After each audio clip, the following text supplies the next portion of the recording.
Hello friends, नीलकमल recipe में आपका बहुत बहुत स्वागत है।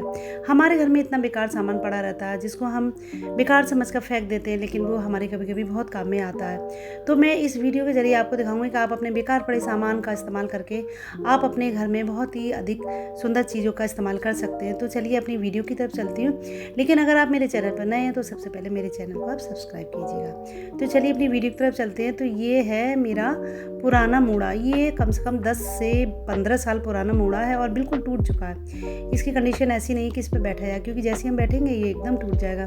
तो इसको सही करने के लिए मैंने ली पुरानी टी शर्ट। जो टी शर्ट हमारी घिस जाती है ना, जो कोई पहनता ही नहीं है, वो टी शर्ट लिए। आप कुछ नई टी शर्ट भी ले सकते हैं। तो इस टी शर्ट को हम मूड़े पर इस तरह से पहना देंगे, जैसे हम खुद टी शर्ट पहनते हैं ना, इस तरह से हम टी शर्ट को मूड़े पर पहना देंगे। और पहनाने के बाद देखिए इस तरह से हम इसको नीचे की तरफ पुश करते हुए इसको इस तरह से कर देंगे। तो ये टी शर्ट जो है हमने मूड़े को इस तरह से पहना दी। और पहनाने के बाद जो इसका नीचे का हिस्सा है उस पर हम कसते हुए एक लगा देंगे रबड़ बैंड।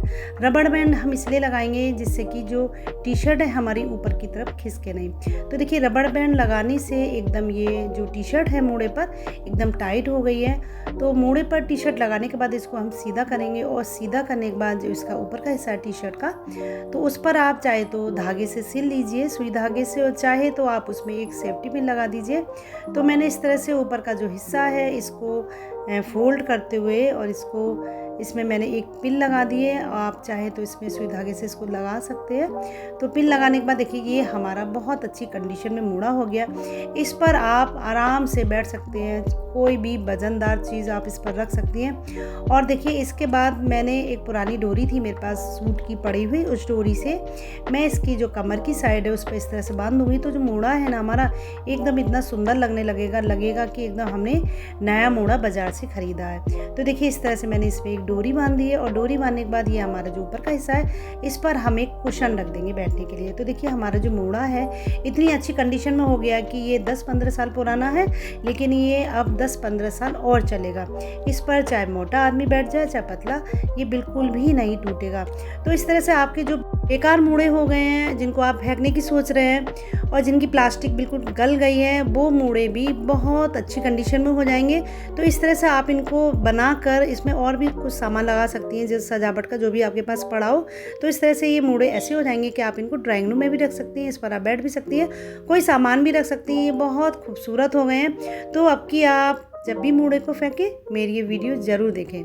चलिए हम अगले टिप्स की तरफ चलते हैं। ये है हमारा एकदम बदरंग हो चुका स्टूल। ये प्लास्टिक का स्टूल है, इसकी पॉलिश भी एकदम हट गई है। तो ये भी हमारा फेंकने वाला स्टूल है, लेकिन इसको हम फेंकेंगे नहीं, इसको भी हम एकदम खूबसूरत सा बना देंगे। तो इसके लिए मैंने एक पुरानी टी शर्ट ली है, और टी शर्ट को भी हम जैसे हमने मूड़े को पहनाया था उसी तरह से हम टी शर्ट को भी स्टूल को पहना देंगे। और पहनाने के बाद देखिए टी शर्ट कुछ इस तरह से मूड़े पर हमने पहना दी है। और पहनाने के बाद देखिए इसको हम उल्टा करेंगे। तो उल्टा करने के बाद जो टी शर्ट है हमने उसको इस तरह से खींच कर दो इसके चारों कोने पकड़कर उसमें हम एक सेफ्टी पिन लगा देंगे। सेफ्टी पिन लगाने से जो इसकी टी शर्ट है ऊपर की साइड में नहीं खिसकेगी। आप चाहें तो उसमें सुई धागे से सिल भी सकती है। और नीचे लगाने के बाद, सेफ्टी पिन लगाने के बाद देखिए ये भी बहुत ही सुंदर सा स्टूल बन गया है। इसको आप बैठने के काम में ले सकती हैं, सामान रखने के काम में ले सकती हैं, किसी भी काम में इस स्टूल को ले सकती हैं। और जो इसका ऊपर टी शर्ट का हिस्सा है उसको आप इस तरह से फोल्ड कर सकती हैं, उसमें सेफ्टी पिन लगा सकती हैं, चाहे सुई धागे से उसको सिल सकती हैं। और देखिए इसके बाद हमने इस पर एक कुशन रख दिया। ये आपके बैठने के लिए बहुत ही अच्छा स्टूल बन गया है। इसको आप बिल्कुल भी मत फेंकिएगा इस तरह, और इसको आप सजा भी सकती हैं। तो देखिए मैंने स्टूल को इस तरह से ड्राइंग रूम में सजा दिया है। इस पर मैंने एक बहुत ही सुंदर सा मेज पोस्ट बिछा दिया है, और बिछाने के बाद इसको हम सजा देंगे।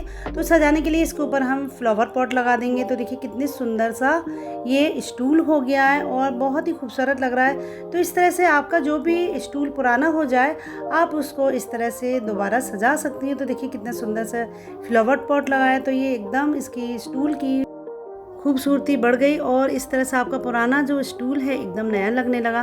तो इस तरह से जब भी आपका स्टूल पुराना हो जाए, आप उसको इस तरह से कोई भी टी शर्ट बनाकर एकदम नया कर सकती हैं। तो देखिए मैंने इसको दोबारा से इस तरह से इसको एक कॉर्नर में सजाया है और इस पर एक अच्छा सा मेज पोज बिछा दिया है और देखिए मेरा जो पुराना स्टूल था कितना खूबसूरत लगने लगा।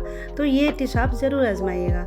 अगली टिप्स की तरफ चलते हैं। ये हैं हमारे चावल। जब हम चावल बनाते हैं उसको आधा 1 घंटा पहले भिगो देते हैं। उसके बाद इस चावल के जो पानी होता है इसको हम फेंक देते हैं, लेकिन जो चावल का पानी होता है इसको आप मत फेंकिएगा। इस पानी से आप अपने बालों को धुलेंगी तो आपके बालों की जो जड़ होती है बहुत मजबूत होगी और साथ ही आपके बालों में बहुत ही शाइनिंग आएगी।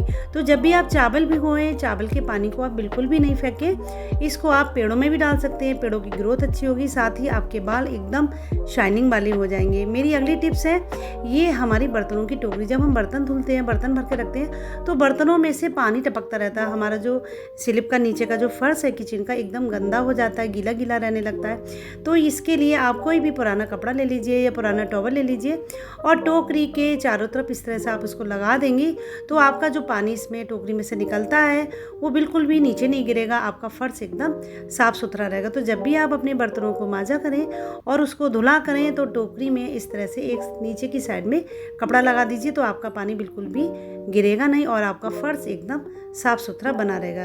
तो ये टिप्स बहुत ही अच्छी है, इसको आप ज़रूर आजमाइएगा। ये बहुत साधारण सी टिप्स है लेकिन है बहुत अच्छी, इसको ज़रूर कीजिएगा। मेरी अगली टिप्स है, ये है मैंने बनाई है मूंगफली की पंजीरी। अच्छा, जब हम पंजीरी बनाते हैं तो पंजीरी जब हम जमाते हैं थाली में उसमें 1 से 2 चम्मच देसी घी डाल देंगे तो जो हमारी पंजीरी है उसकी चमक बहुत ही अच्छी आती है। उसके बाद जो हम काटते हैं तो ये जो कटिंग वाला चाकू होता है इससे कभी मत काटिएगा, इससे एकदम अच्छी सी उसकी कटिंग नहीं आती है पंजीरी की। पंजीरी काटने के लिए हमेशा प्लेन चाकू लीजिएगा। देखिए मैंने ये जो प्लेन चाकू लिया है इससे आप एकदम किनारे से इस तरह से काटिएगा तो आपकी जो पंजीरी है एकदम स्मूथली कट जाएगी और कहीं भी टूटेगी नहीं पंजीरी और ना ही पंजीरी के ऊपरी हिस्सा टूटकर बिखरेगा।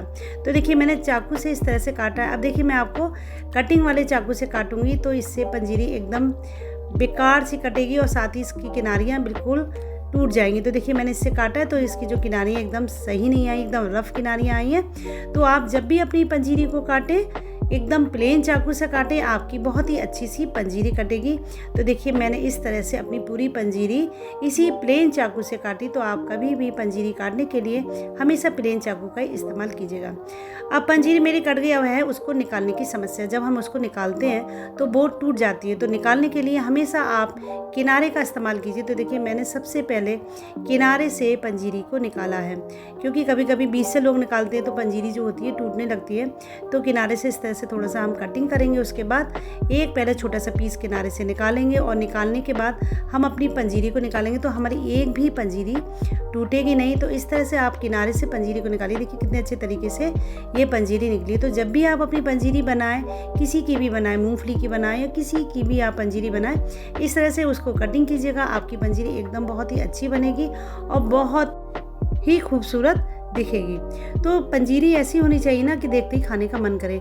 तो उसकी जब कटिंग इतनी सुंदर होगी, साथ ही उसमें एकदम चमक होगी, तो खाने वाले का जो मन होता है 2 की जगह 4 ही खा जाता है। तो अगली बार आप जब भी पंजीरी बनाएं इसी तरह से काटें उसको। तो आपको मेरी ये सारी टिप्स एंड ट्रिक्स कैसी लगी मुझे कमेंट बॉक्स में ज़रूर बताइएगा और मिलते हैं आपसे अगली टिप्स एंड ट्रिक के साथ। तब तक के लिए bye bye, have a nice day, thank you very much.